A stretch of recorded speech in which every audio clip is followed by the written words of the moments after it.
Morning champion, this is Professor Aswin from Government College of Technology. I am IIT Technique Champion Season இன்னைக்கு என்ன பார்க்க போறோம்னா Poisson ratio அப்படின்றது தான் பார்க்க போறோம்.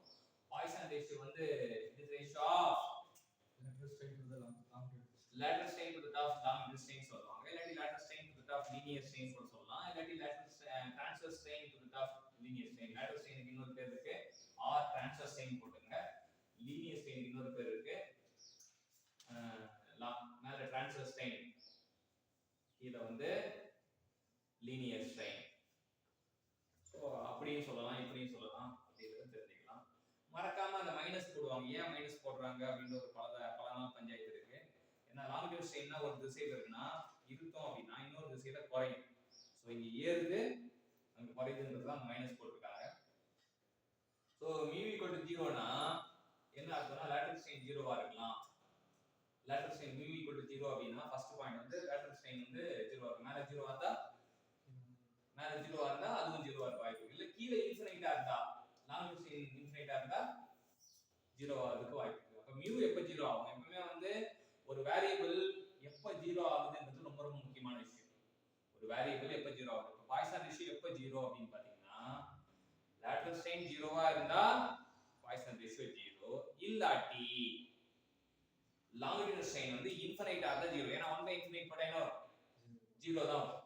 சோ அதான் ஃபர்ஸ்ட் வந்து டெஃபினிஷன் தெரிஞ்சுக்கலாம். அப்புறம் வந்து பாய்சான் ரேஷியோ எப்ப 0 ஆகும்ன்றது தெரிஞ்சுக்கலாம். அடுத்து நோட் என்ன சொல்லிருக்காங்க? If material is rigid, then slope of stress strain diagram is infinite, which indicates modulus of velocity is infinite. So modulus of velocity வந்து infinite அப்படிங்கிறது எப்போ வரும் அப்படினு பாத்தீங்கன்னா if the material slope of the stress strain diagram is infinite. infinite அப்படினா இப்ப நேரா மட்டும் போயிட்டே இருப்பான். இதுனா சாஞ்சிருப்பான். இப்படிதான் சாஞ்சிருப்பான். இப்படி இருந்தா 0. ஸ்ட்ரெஸ் ஸ்ட்ரெயின் கர்வ் வந்து கீழேயே படுத்துனானா இது வந்து ஸ்லோப் வந்து 0. ஸ்ட்ரெஸ் ஸ்ட்ரெயின் இருந்தானா இது ஏதோ இருக்கும் dy/dx. ஆனா வந்து இன்ஃபினிட்னா ஸ்ட்ரெஸ் ஸ்ட்ரெயின் டயகிராம் வந்து இட் இஸ் இன்ஃபினிட். போயிட்டே இருக்கும். சோ அப்படினா என்ன அர்த்தம்னா மெட்டீரியல் வந்து ரிஜிடா இருக்குன்னு அர்த்தம். சோ மெட்டீரியல் இப்ப மூணாவது விஷயம் என்ன தெரிஞ்சுக்கணும்னா மெட்டீரியல் ரிஜிட்னா என்ன? Material rigidனா slope of the stress strain diagram infinite. காரணம் என்ன அப்படினா Young's modulus is infinite. Young's modulus is nothing but it is the slope of the stress strain diagram. Slope of the stress strain. இப்ப Young's modulus diagrammatically represent பண்ணனும் அப்படினா it is slope of the stress strain diagram.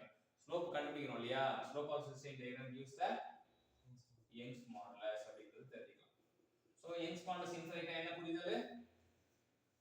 Stress strain diagram slope of the stress strain diagram infinite. அது மட்டும் இல்லாம material rigid. மூணு விஷயம் ஞாபகம் வச்சுக்கணும். slope of the stress strain diagram infinite-ஆ இருக்கு அப்படினா Young's modulus infinite, material வந்து rigidன்றது புரிஞ்சுக்கணும். அடுத்த பாயிண்ட் என்னன்னு பார்க்கலாம். For a perfectly plastic material, no volume changes occur. Thus, del V divided by V equal to epsilon of 1 minus 2 mu equal to 0.5. So என்ன பண்றாங்க அப்படினா நோ பெர்ஃபெக்ட்லி பிளாஸ்டிக் மெட்டீரியல்னா அது ஒரு மெட்டீரியல் வந்து பெர்ஃபெக்ட்லி பிளாஸ்டிக்கா இருக்குனா சேஞ்ச் இன் வால்யூம் நடக்காது. இப்போ change in volume நடக்கல இது ஈக்குவல் டு 0 ஆயிடும். அப்ப 1 minus 2 equal to 0 போட்டா அப்ப mu equal to 0.5 வரும். இந்த 2 இந்த மூணு போனா 0.5 வரும். அது எதுக்குன்னா perfectly plastic material. Perfectly plastic மெட்டீரியலுக்கு mu equal to 0.5. mu equal to 0.5 எந்த மெட்டீரியல் வரும்? ரப்பர். சோ ரப்பர் வந்து பெர்ஃபெக்ட்லி பிளாஸ்டிக் மெட்டீரியல் தான் நம்ம இது பண்ணிக்கிறோம். சோ பெர்ஃபெக்ட்லி பிளாஸ்டிக் மெட்டீரியல் வந்து mu வந்து 0.5 வரும் அப்படி தெரிஞ்சுக்கணும். சோ என்னெல்லாம் கத்துக்கிட்டீங்க சொல்லுங்க பாப்போம். First Poisson ratio அதை எப்படி டிஃபைன் பண்றாங்கன்னா lateral strain to the minus of lateral strain to the longitudinal strain.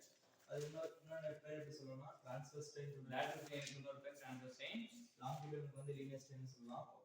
Next என்ன பாயிண்ட்னா எப்போ வந்து 0 ஆகும்? Poisson ratio எப்போ 0 ஆகும்னு பார்த்தோம்னா ஒன்னு lateral strain வந்து 0வா இருக்கலாம். அப்படி இல்லனா longitudinal strain இன்ஃபினிட்டிவா இருந்தா Poisson ratio 0 ஆகும். அந்த பாயிண்ட் நம்ம தெரிஞ்சுக்கலாம். அடுத்தது என்ன பாயிண்ட்னா Young's modulus வந்து இன்ஃபினிட்டா இருந்துச்சுன்னா என்ன ஆகும்னா ஸ்லோப் ஆஃப் ஸ்ட்ரெஸ் ஸ்ட்ரெயின் கர்வும் இன்ஃபினிட்டா இருக்கும். அது மட்டும் இல்லாம என்ன மெட்டீரியல் அது மெட்டீரியல் ரிஜிடா இருக்கும்னு சொல்லிட்டு தெரிஞ்சுக்கலாம். அடுத்தது பர்ஃபெக்ட்லி பிளாஸ்டிக் மெட்டீரியல் ஒரு பாயிண்ட் இருக்கு. அது என்னன்னா பர்ஃபெக்ட்லி பிளாஸ்டிக் மெட்டீரியல்ல பாத்தீங்கன்னா நோ வால்யூம். அதுல வந்து வால்யூம் இருக்காது. சோ வால்யூம் சேஞ்ச் வால்யூம் வந்து சேஞ்ச் நோ வால்யூம் சேஞ்ச் ஆகாது. அப்ப என்ன பண்ணனும்னா del v divided by v equal to epsilon of 1 minus 2 mu. அப்ப இது 0 ஆகிடும். அப்போ 1 minus 2 mu equal to 0 னா இது சால்வ் பண்ணா mu ஓட வேல்யூ 0.5 இருக்கும். ஸோ இந்த வால்யூமெட்ரிக் ஸ்ட்ரெயினுக்கான ஃபார்முலா தான் இது. Volumetric strain equal to change in volume by original volume வந்து volumetric strain. Volumetric strain delta v 0 இருந்தா வால்யூமெட்ரிக் ஸ்ட்ரெயின் 0. அப்போ வந்து எப்சிலான் கொண்டு வந்தா 1 minus 2 mu equal to 0 தான் mu equal to 0. இன்னைக்கு என்ன கத்துக்கிட்டோம் அப்படின்னா சூப்பரான விஷயத்தை கத்துக்கிட்டோம். பாய்சான் ரேஷியோட டெஃபினிஷன் கத்துக்கிட்டோம்.